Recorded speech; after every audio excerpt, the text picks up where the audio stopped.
Introducción.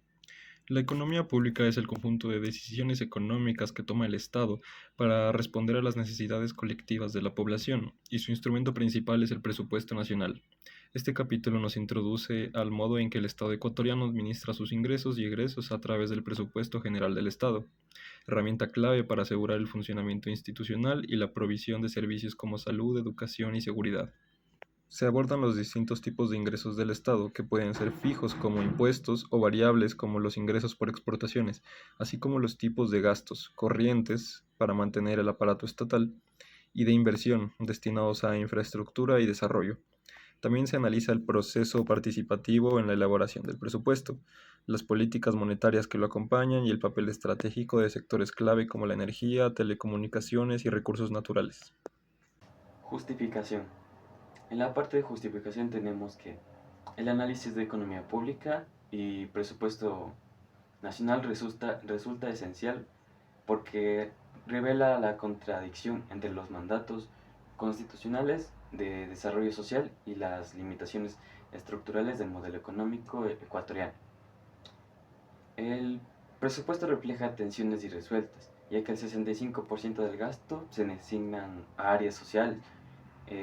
Esta aparentemente la prioridad que conviene con una crónica dependencia de ingresos volátiles y la rigidez financiera, la rigidez fiscal que asigna el 80% del gasto a rumbos inamovibles. Eh, Esto trae una crisis donde las demandas se justifican social, a las demandas sociales chocan y las restricciones de la dolarización fallan. Eh, y se genera una falta de voluntad política para las reformas profundas. El objetivo de esta investigación en grupo es analizar integralmente la estructura y funcionamiento del presupuesto general del Estado ecuatoriano. Esto identificando sus fuentes de ingresos y tipos de egresos, además de la aplicación del gasto corriente y de inversión. Por otra parte, también es importante mencionar que la planificación participativa, además de la política monetaria y la inversión social, así como el papel de los sectores estratégicos principales, es muy importante con la coordinación ministerial. Esto, más que todo, es con el fin de comprender el impacto que tiene en el desarrollo económico y la redistribución de recursos y el bienestar del ciudadano. Buenas tardes, licenciado. Hoy le voy a hablar acerca del presupuesto nacional. ¿Qué es el presupuesto nacional? Definición general. Es el plan económico que organiza cuánto de dinero entra al Estado y cuánto se puede gastar. También sirve como una herramienta de control para evitar gastar más de lo que se debe. Cobertura. No todas las instituciones están dentro del presupuesto nacional. Por ejemplo, el IES, los municipios o las empresas públicas manejan sus propios presupuestos. Por eso es que no se los incluyen aquí. Función principal. El presupuesto ayuda a que el gobierno pueda funcionar. Gracias a él se puede garantizar que haya dinero para pagar sueldos, mantener edificios públicos y atender a la población en general. Importancia. Es clave porque da orden a la economía del país. Si no existiera, habría desorganización financiera y el Estado no podría cumplir con sus responsabilidades. ¿Para qué sirve el presupuesto nacional? Funcionamiento del Estado. El presupuesto permite que los ministerios y otras instituciones trabajen de forma continua. Sin presupuesto se paralizan los servicios públicos. Servicios públicos. Son como hospitales, escuelas, policías o centros de atención ciudadana, que funcionan gracias al dinero asignado en el presupuesto nacional. Proyectos de inversión. También se usa para grandes obras como son carreteras, hospitales nuevos, represas, entre otros, que son inversiones que ayudan al desarrollo del país. Financiamiento externo. Cuando no hay suficiente dinero, el Estado puede pedir préstamos a otros países o al Banco Mundial, pero eso implica más deuda. Por eso es que se debe usar con responsabilidad. ¿Cómo ¿Cómo se elabora y se aprueba el presupuesto nacional? Elaboración técnica. El Ministerio de Finanzas analiza los recursos disponibles y elabora un proyecto de presupuesto con base en las necesidades que tiene el país. Presentación a la Asamblea. En esto, pues, el proyecto se presenta cada año a la Asamblea Nacional hasta el 1 de noviembre. Aprobación legal. La Asamblea tiene 30 días para aprobarlo. En este caso, si no lo hace, el presupuesto entraría en vigencia automáticamente. Ejecución y control. En esta parte, una vez aprobada el presupuesto nacional, el Ministerio ejecuta el presupuesto. Además, entidades como la Contraloría supervisan su uso correcto. Objetivos del Presupuesto General del Estado, PGE. Este se basó en 9 objetivos del Plan Nacional del Desarrollo, que se desarrolló del 2017 al 2021. Principalmente está estructurado en 3 ejes fundamentales, que son buenos para el bienestar y el desarrollo del país. Como primer eje tenemos el derecho para todos durante toda la vida.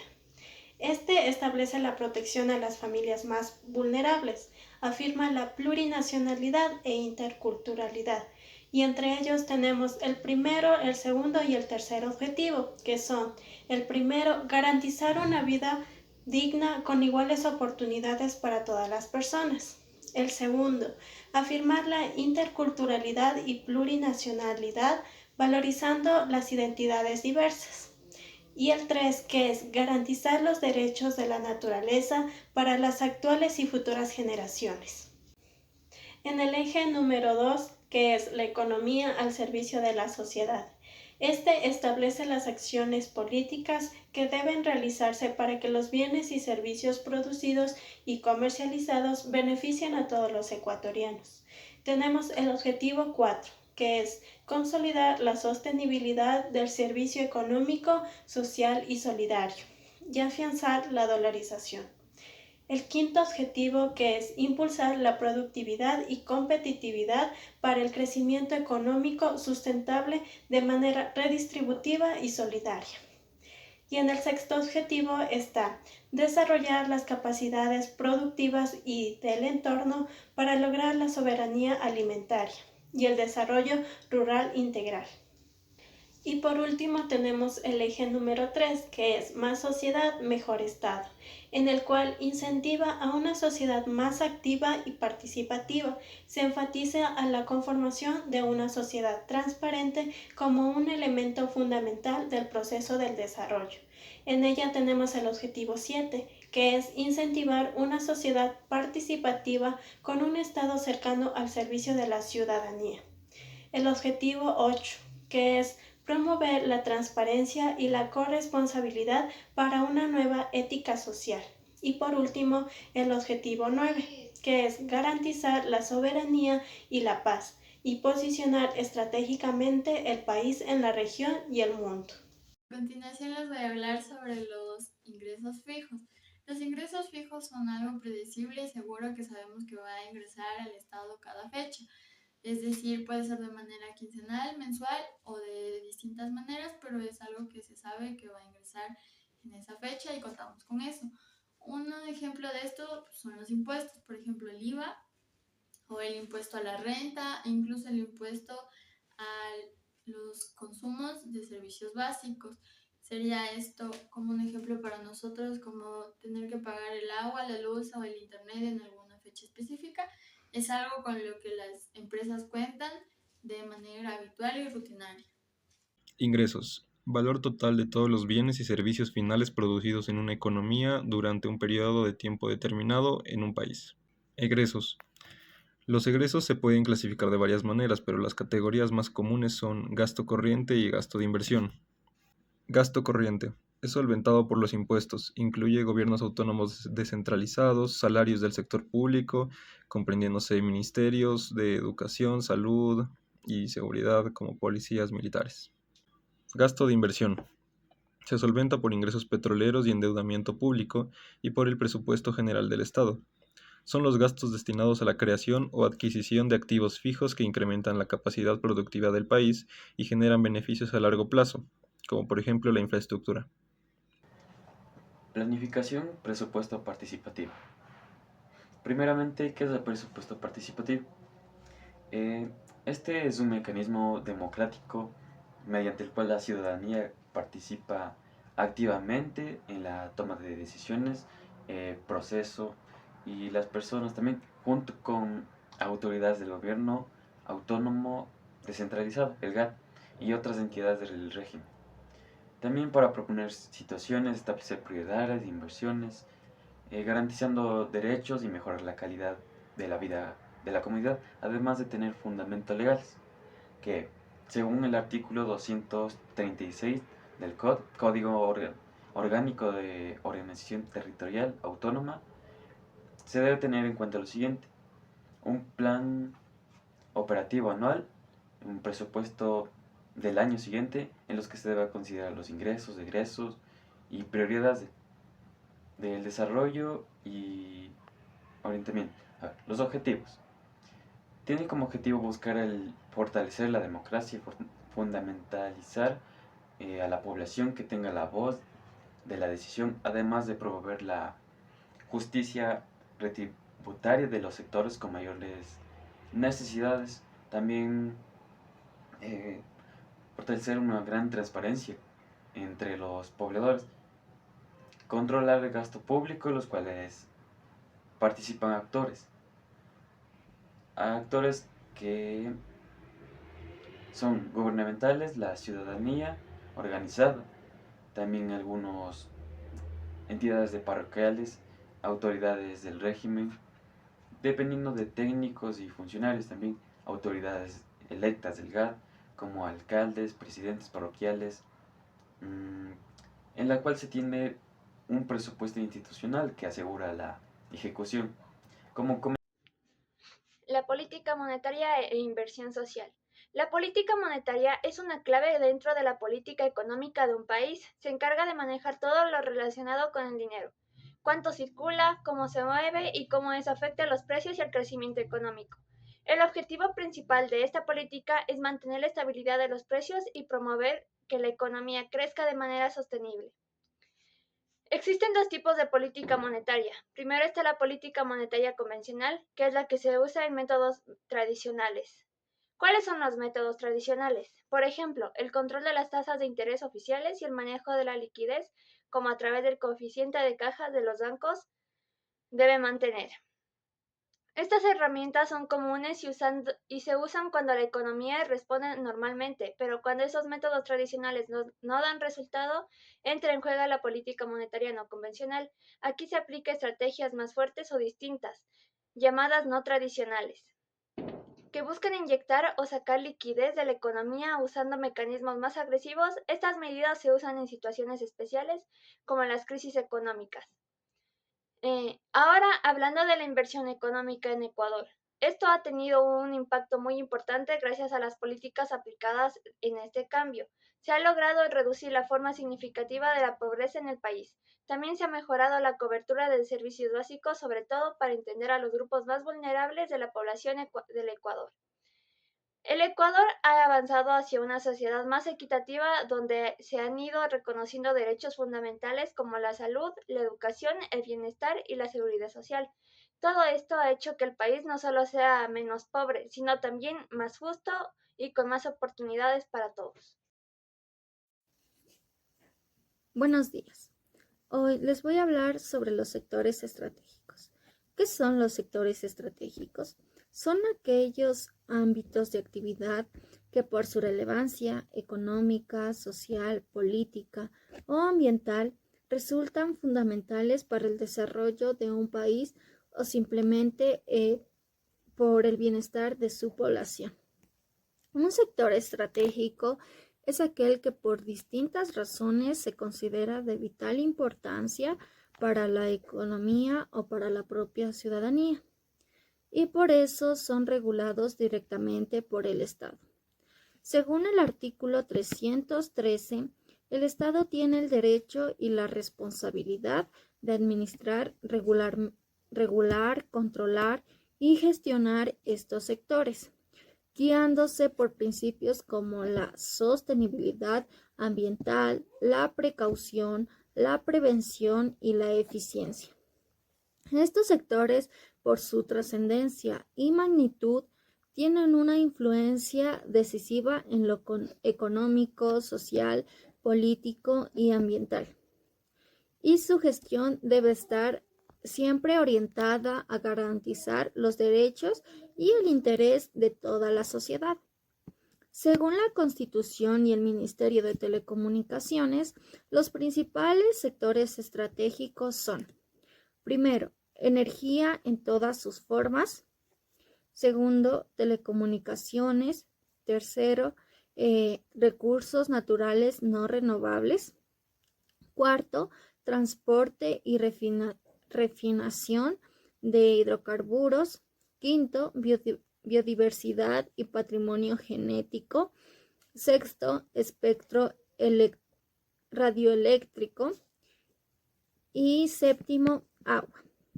Además, en el contexto ecuatoriano, se suele considerar estratégicos otros sectores como la industria armamentística, el turismo, la educación, la agricultura, el petróleo, los combustibles fósiles y la salud, por el papel esencial que cumplen para el desarrollo integral de nuestro país. En definitiva, la gestión pública de estos sectores busca garantizar que contribuyan de manera sostenible el crecimiento del país, poniendo siempre el bien común por encima de intereses particulares, asegurando que sus beneficios lleguen a toda la población y protegiendo el medio ambiente para nuestras generaciones futuras. Gracias. Ministerios coordinados. ¿Qué son los ministerios coordinados? Son instancias administrativas creadas para dirigir política y acciones de grupos de ministerios relacionados. Estos ministerios coordinadores, durante el gobierno de Rafael Correa, tenían como objetivo optimizar la gestión pública y la ejecución de planes y proyectos sectoriales e intersectoriales. El Ministerio Coordinador de Conocimiento y Talento Humano, por ejemplo, se encargaba de coordinar las áreas de conocimiento y del talento humano, y sin embargo el futuro de estos han sido cambiados e incierto por las posibles reformas de los diferentes gobiernos.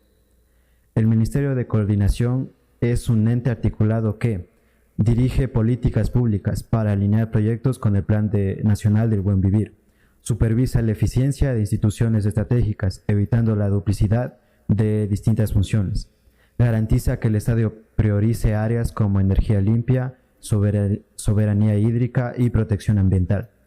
Un ejemplo, durante la pandemia, la coordinación con el Ministerio de Salud y Senagua se realizó para llevar agua potable a comunidades vulnerables. Instituciones que coordinan. Aquí tenemos 5 entidades bajo sus distintas funciones. Como primero vamos a tener al Ministerio de Electricidad de Energía Renovable, que gestiona proyectos hidroeléctricos, como ejemplo el Coca-Cola Sinclair y energías limpias. Un dato es que en el 2022 el 90% de la matriz energética fue renovable. Secretaría Nacional del Agua, el SENAGUA, asegura acceso equitativo al agua. Su desafío fue que solo el 60% de la población rural tiene acceso al agua. Esto con un estudio realizado del INEC en el 2021.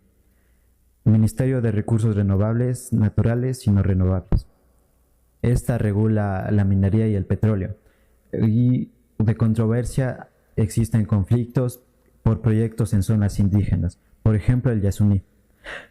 Ministerio de Telecomunicaciones. Impulsa la conectividad digital y logró en 2023 el 70% de escuelas rurales que tengan internet. Esto gracias al Plan Ecuador Digital. Tenemos al Ministerio de Ambiente. Esto que protege la biodiversidad, iniciativa por el RED para reducir la deforestación.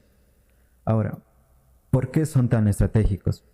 Según la Constitución, esta declara que estos sectores son decisivos y exclusivamente del Estado, porque primero afecta la soberanía nacional. Por ejemplo, el agua es un derecho humano.